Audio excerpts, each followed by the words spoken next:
नमस्ते दोस्तों।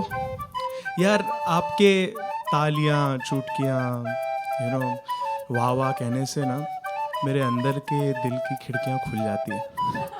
तो प्लीज़ जहाँ पर भी लगे साथ दीजिएगा। पेश करता हूँ आप सभी के सामने दुविधा।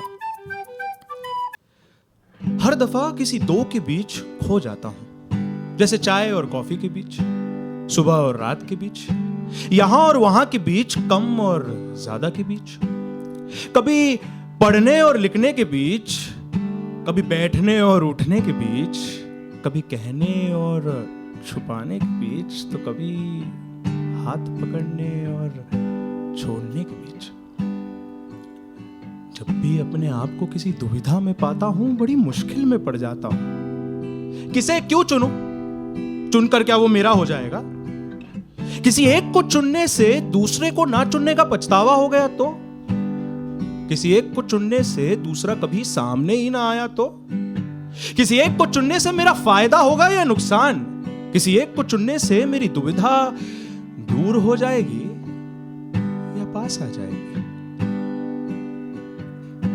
चाहे कदम धीमे रखो, उजाले को सारथी बनाओ या सारे फरियाद को समझो, जिंदगी हमारे सामने कुछ पल ऐसे रखी देती है जिसमें ना चाहकर भी हमें किसी एक को चुन ही लेना पड़ता है। जैसे एक समय की बात है, मैं गाड़ी में था और गाड़ी एक सिग्नल पर रुकी थी। गाड़ी में बैठी मेरी माँ रुमाल से अपने चेहरे का पसीना साफ कर रही थी। बहनें गाड़ी में बज रहे गाने को गुनगुना रही थी। बगल में बैठे पापा एसी को ठीक अपने चेहरे के सामने कर रहे थे। और मैं सिग्नल के टाइमर को देखकर ये सोच रहा था कि ये गर्मी मुझे इतनी मीठी क्यों लग रही है। मन किया कि एक गहरी सांस लेकर कहीं दूर चला जाऊं। सिग्नल खुलने में अब भी थोड़ा वक्त बचा था। तभी रोड के उस पार जिंदगी ने मेरे सामने वो पल रख दिया। धूप को गले लगाता गुलमोहर का पेड़, उसे देखकर ही मैं उसे घूरने लगा। वो बेहद चमक रहा था।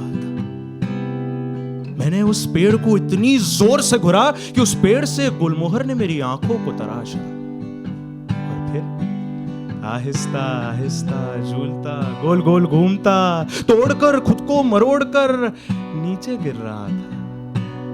पूरी कायनात उसे नीचे गिराने में लगी थी, लेकिन मुझे उसे उठाकर अपने दिल में रखना था। लेकिन गुलमोहर के नीचे गिरने से पहले ही आसपास की सभी गाड़ियां बेचैनी से हॉर्न मारने लगी।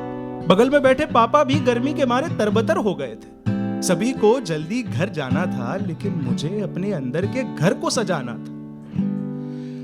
इस दुविधा में मैं इतना खो गया था कि मुझे पता ही नहीं चला कि दुनिया के दबाव में मैंने गाड़ी कब आगे ले ली।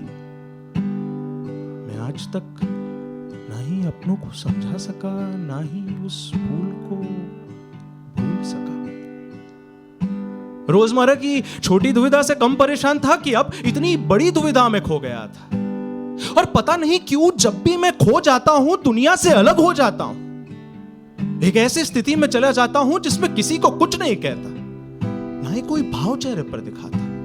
न जाने कैसे मन से गायब हो जाता हूं और फिर हमेशा के खो जाने के डर से वापस भी आ जाता हूं। लेकिन फूल वाली घटना के बाद से मैं खोने से कम डरने लगा हूं। इसका अंदाजा भी मुझे तब आया जब मैं एक चौराहे पर खड़ा था। हर दिशा में अपने पांव रखना चाह रहा था। पीछे से समुद्र मुझे उसकी तरफ खींच रहा था और आगे से एक ऊंचा पहाड़ मुझे उसकी तरफ आने का इशारा कर रहा था। समुद्र के लहरों की आवाज हवा में थी। हवा पहाड़ों से टकराकर मेरे कानों में गूंज रही थी। मैं उस हवा में उड़ना भी चाह रहा था और बहना भी। फिर दुविधा में खो गया। मेरी यही अनिश्चितता मुझ पर हावी हो गई। कभी पहाड़ों से समुद्र के लहरों की आवाज आती, तो कभी समुद्र से पहाड़ों की महक आती। कैसे भी करके मुझे इनके उलझनों से निकलना था। समुद्र के पानी से मुंह धोना था और पहाड़ के किसी पत्थर को गले लगाना था। लेकिन डूबने के डर ने और पत्थर लगने के डर ने मुझे गुलमोहर की फूल की तरह आहिस्ता आहिस्ता झूलता, गोल गोल घूमता, तोड़कर खुद को मरोड़ कर वापस ला लिया। मैं उसी चौराहे पर खड़ा था, मैं किसी रास्ते ना जाता। खुद को ऐसे कई बार पाया था, मगर हर बार मैं खुद ही के धागों में उलझा जाता। अगला शब्द कौन सा बोलना चाहिए, कौन से रंग के कपड़े पहनने चाहिए, किस टेबल पर बैठना चाहिए, कौन सा शो देखना चाहिए, मैं थक चुका हूं। दुनिया के अनगिनत विकल्पों में फंस चुका हूं। कभी सोचता हूं कि शायद सोचने के चक्कर में मैं कम जीता हूं। हर पल को समझने के चक्कर में पल खिसक जाता है और मैं वही रह जाता हूं।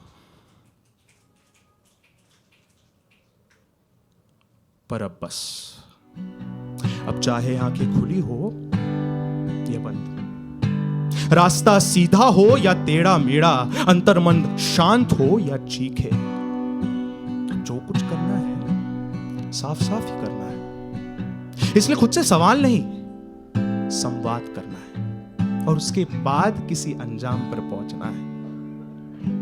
फिर किसी अंजाम पर ना पहुंच पाए तो साहिल लुधियानवी जी ने खूब सिखाया है कि वो अफसाना जिसे अंजाम पर लाना न हो मुमकिन, उसे एक खूबसूरत मोड़ देकर छोड़ देना अच्छा।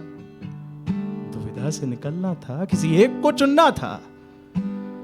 मैंने अपने आप को चुना और उसे एक खूबसूरत मोड़ समझा ही था कि मेरे आंखों के सामने गुलमोहर का फूल आहिस्ता आहिस्ता झूलता, गोल गोल घूमता, तोड़कर खुद को मरोड़कर नीचे गिर गया। लेकिन इस बार मैं किसी सिग्नल पर रुका नहीं था, किसी चौराहे पर खड़ा नहीं था। इस बार मैं रास्ते पर था, कदम उठ चुके थे और मैं खुद को चुनने के सफर पर अब निकल चुका था कि खो चुका था, ये मैं आप लोगों पर छोड़ता हूं। मेरा काम बस इतना था कि आप लोगों को उस चौराहे पर या उस सिग्नल पर लाकर छोड़ दूं। है ना? कैसा लगा? मजा आया? थैंक यू यार, थैंक यू। मुझे अभी अभी एक कुछ रियलाइज हो रहा है कि आपको पता है ये दुविधा की शुरुआत कहाँ से होती है? जब बचपन में हमें कोई पूछ लेता है ना कि चलो बेटा बताओ मम्मी या पापा, राइट? लेकिन thank you so much for being so kind and for being a good listener यार। Thank you so much. Thank you, thank you, thank you.